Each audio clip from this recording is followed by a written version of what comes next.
What would happen if you suddenly lost it? It was just suddenly gone. What would happen? Would you even notice? Would your daily life change at all? Or perhaps you might be on a different end of the spectrum, and whatever it is, you've built your life on it.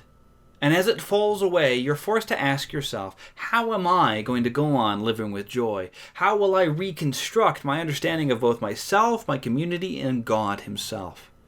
This is the question that I hope to bring to you today.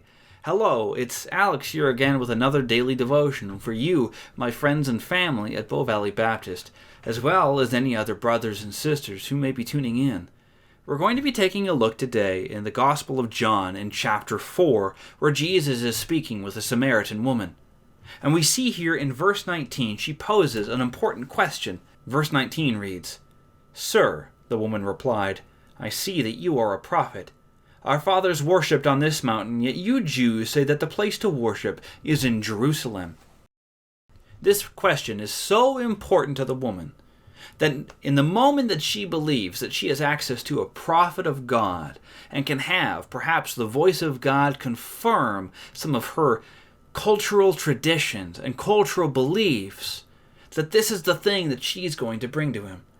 Now, the Samaritans and the Jews, they had a lot of things in which they argued about, a lot of matters in which they disputed with.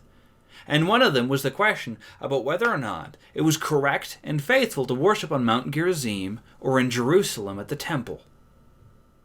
Now, of course, the Jews themselves had their own traditions that they held as tightly as the Samaritans, but this was something so rooted in her expectations that it was important that it be confirmed, because it founded an important aspect of her understanding, of course, her community and how it functioned, but also God and how that community interacted with Him. Now, Jesus' response is telling, and it is important. It provides a foundational piece of our understanding as Christians how we approach God and forms some of our expectations. Jesus' answer follows in verse 21. Jesus told her, "Believe me, woman, an hour is coming when you will worship the Father neither on this mountain nor in Jerusalem." Verse 23, "But an hour is coming and is now here, when the true worshippers will worship the Father in spirit and truth. Yes, the Father wants such people to worship Him."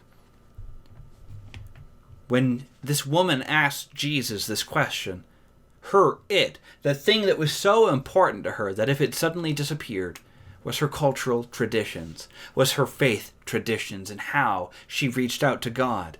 It was the tradition of worshiping on Mount Gerizim. And in the moment when Christ responds to her, He throws it away. It doesn't matter. In fact, He does the same thing with the question about whether or not you are to worship in Jerusalem. He does not say, this is yes and this is no. He says, no. Your understanding is imperfect. And what I want to bring to you here today to encourage you is that we are all going to have different things which form our it.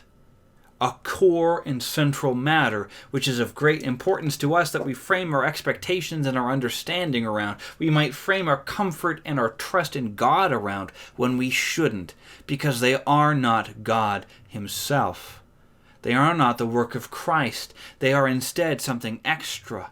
It might even be something important and valuable, but it is not God Himself.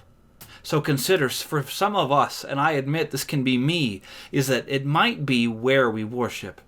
That we worship in a church, and that we worship with hymns. I love hymns. That we worship with music that is accessible. It might be our it. And that it right now is being challenged because we cannot meet together. And I have to, in this time, admit, is this so important that without it, I cannot function, that I cannot worship God? And no, the answer is no, I can still worship God. My expectations and my trust that I place in that it are incorrect. It's the wrong question to ask. How can I worship if I cannot be in church? Or perhaps it might be that in my community, that my security is found in my mentor. That it is found in a godly man who I trust, or godly woman who I trust, and either circumstance or time take them away, and now I have to somehow figure out how to live life, and do so in a God-honoring way without them.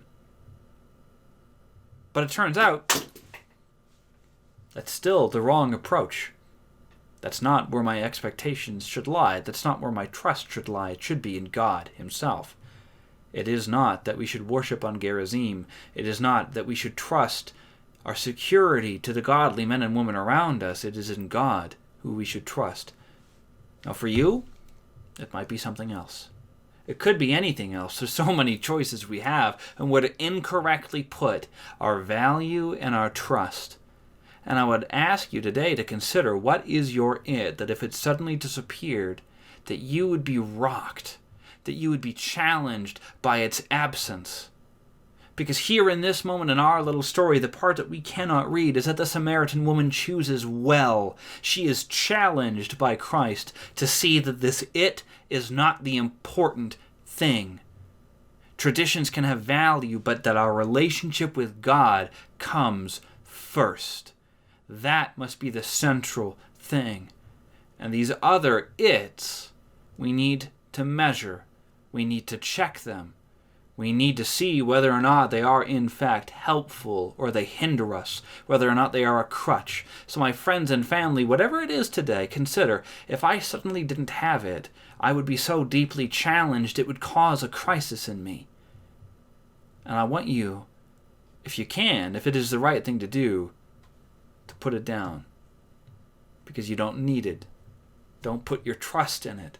Don't put your hope in it. Don't put your security in it in a way that weakens you, in a way that makes you dependent on it. My friends, do as Christ here helped the Samaritan woman to do. Come and worship God.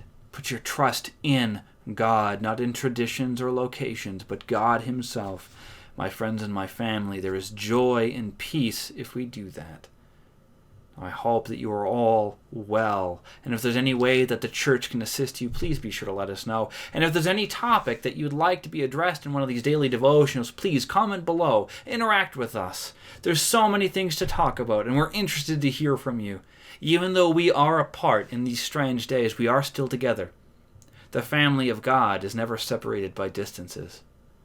God be with you. God bless you and keep you. And we'll see you in the next daily devotional. And one day, when the sun is shining brightly, we will see you again in person, and our joy will be complete.